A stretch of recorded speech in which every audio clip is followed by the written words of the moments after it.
Today we have Dr. Sonali Kataria, who is an MBBS MD from the All India Institute of Medical Sciences, New Delhi. A passionate mother, autism advocate, a researcher, and a social entrepreneur, she is the founder of the Sunrise Learning Center at Noida. The Sunrise Learning Center at Noida caters to children from 3 to 25 years in building skills ranging from speech, academics, pre-vocational to all day living skills. Dr. Kataria is working towards the acceptance and inclusion of individuals with diverse needs into society, helping them live a life of dignity. It is an honor for us at All About the Spectrum to share her profound knowledge. We welcome you, Dr. Kataria.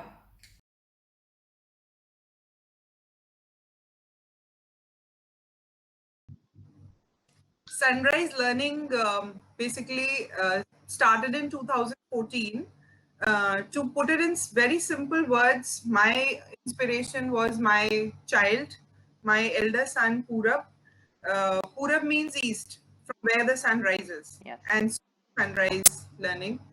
I had already completed my autism fellowship. I had completed my MD. I had completed my MD in the same field from AIMS and a senior residency of 3 years in the same field related to neurodevelopmental conditions. And then I did a fellowship in autism from the University of Melbourne. And when I came back, as God would have it, destiny would have it, when I came back after completing the autism fellowship, I was blessed with a child who was diagnosed with autism. So, my entire 14 years of autism, studying in autism, gave me a child who I could look after, who was on the spectrum. And then I attended the Sunrise program in the US. The Sunrise program inspired me to the core. And by the time I came back, by that time I also had my little one, Yuvraj. His name is Yuvraj. And when he came, he brought in a lot of learning for us, immense amounts of learning, not only from the training programs that I attended, but with two children, I sort of, got that enlightenment. Oh my God, this is what I wanted to learn all my life. And these two children put together taught me things that no other classroom could. So the inspiration then came from both the children together, and we named it Sunrise Learning. So this happened in 2014, and the biggest inspiration came from my own children.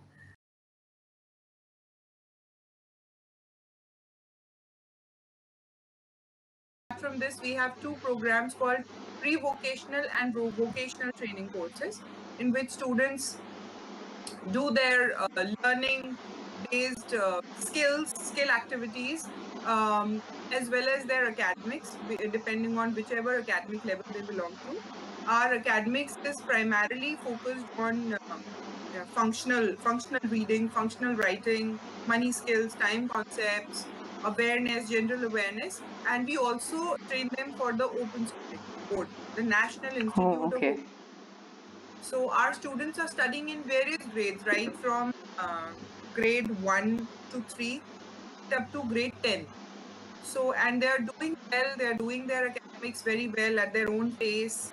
So this is a pre-vocational and the vocational courses. Yes, the vocational training courses, we have 6 courses in which the students, first year of their course, they go through all the courses. So there is a Sunrise Learning Cafe, which includes the hospitality and cooking skills.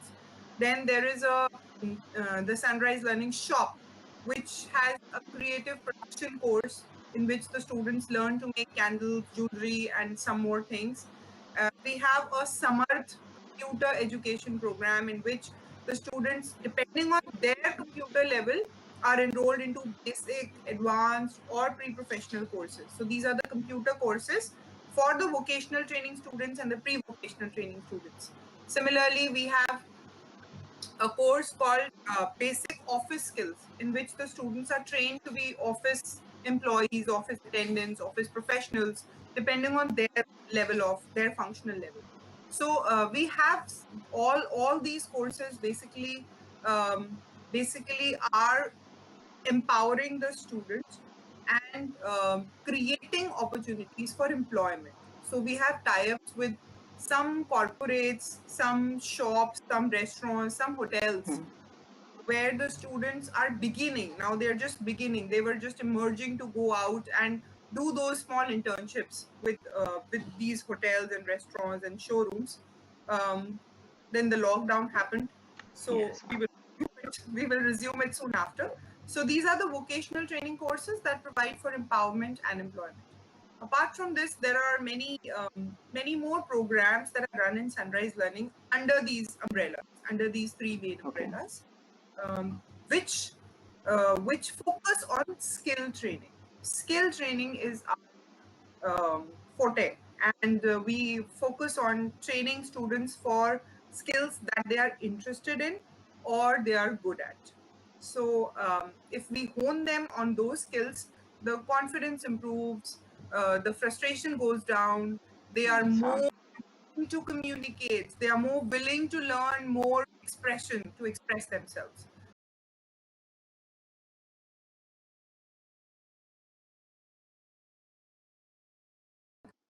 So, since the actual cause of this neurodiversity has not yet been ascertained, and when I say neurodiversity, I automatically bring out that as of now, people have begun to look at it as a different kind of a human being, which doesn't need to be fixed, who doesn't need to be fixed. So, yes, there are challenges that need to be addressed through some medicines. However, looking for a cure or trying to find a medication that will fix all the challenges together is not the way out. So, there are some difficulties that people on the spectrum face which can be addressed through some medication.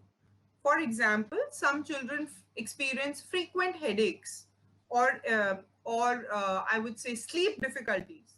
There are typical sleep difficulties that people with autism face, and those can be addressed to some extent with medication, with supervised medication that can be given by doctors.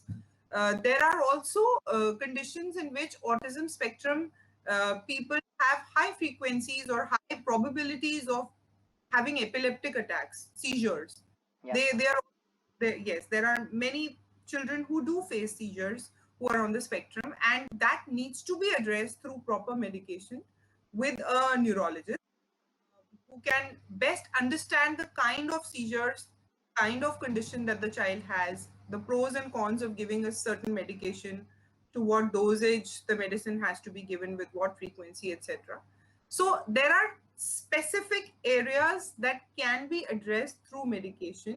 Those areas could be part of a neurotypical person also. If there is a neurotypical child who has those seizures, the medication would be needed to address those issues. Similarly, a person who's on the autism spectrum will need medication to address areas. Similarly, for example, there are very high chances of people on the autism spectrum having gut difficulties, gut problems, problems related to digestion, to constipation, to diarrhea. In fact, a lot of studies have begun to prove that autism does originate from the gut, from conditions related to the gut. So the specific conditions need to be addressed. There is a big area of biomedical intervention coming in for helping children with autism, and a lot of studies are beginning to show good results in those areas. So keep in mind that a lot of progress is happening in the medicine field, but self-medication or indulging in taking medicines to believe that I can fix or cure autism is not the right way to go about it. Yes, ma'am.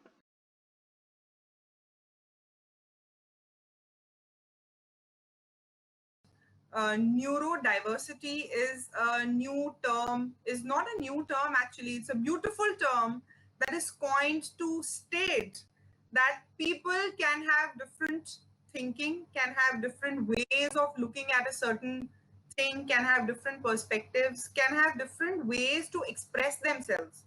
A person on the autism spectrum might show or express his happiness in a different way, Yes, while a person who is considered to be neurotypical can show his happiness in a different way. So expression, understanding, speech, language, um, perceiving things can be different for different people. And just because a person is different doesn't mean that it is bad. We should move on from that idea that different. We really need to open our minds and to believe in unique of each individual. If an individual has differences in a certain area, those differences could actually be beautiful in terms of bringing some innovation in this world, bringing some newness in this world. So we need to open our eyes. We need to start believing in people who are different. We also need to understand that what we take for granted as neurotypical people, what we take for granted, uh, we are actually blessed to have our eyes, our nose, our mouth, our hands, our legs to be working the way we want them to work. So we need to feel that blessing. We need to feel that gratitude each day and realize that if there is a person who is physically challenged, who has difficulties in doing things that we are so easily able to do, we need to stand up for those people because they belong to our world, they belong to our society, they belong to our community. We cannot close our eyes on them. So this people who have challenges, and with people who are different, we need to accept them, open our arms and say, yes, you bring something new into this world, I bring something new into this world, let's get together.